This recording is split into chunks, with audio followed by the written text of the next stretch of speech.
Yeah, I'd like to generally say that Pakistan's had a regulatory framework in place since 2001. The government played a very proactive role. They developed the ordinance, and when sector players began to realize that this ordinance is being framed, is being formed, they lobbied with the government and said, we need to see the draft of this ordinance so that we can give our input on it.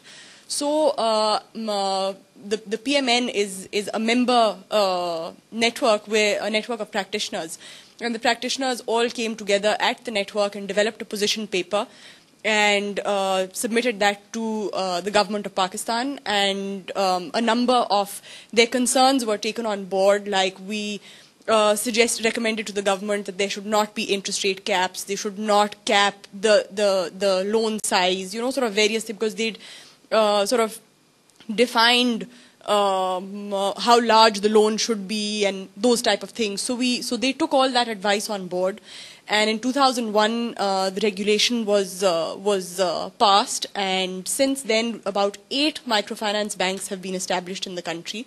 They have resulted in drawing private funds as private equity in these institutions. And these microfinance banks are some of the market leaders in our sector, with 3 of the banks being amongst the 6 or 7 largest institutions in the country. And another interesting factor that has come up is, a lot of depth has been developed within the central bank with regard to their understanding of microfinance, with formal institutions, formal private sector commercial banks focus specifically on microfinance.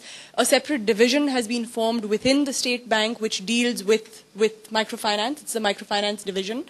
And we feel that there's a lot of back and forth with the network. The state bank relies on information which is provided by the network, because they want to have a more holistic view of the microfinance sector as a whole. And so there's been that, and very lately there's, with the sort of security that is offered to investors with organization which is under a formal regulatory framework, has led to, for example, Telenor, which is a Norway-based company. It's a telecommunications company. They have recently acquired one of the microfinance banks. They've got a 51% stake in it. So, because the state bank also gave prepared guidelines on branchless banking, and they felt that a telecommunications company can partner with a banking institution. So, with that interest in mind, they've actually bought acquired a large stake in a microfinance bank. So, our experience with the regulation has been quite positive. We felt that it has provided an impetus for growth as well as for foreign investment, and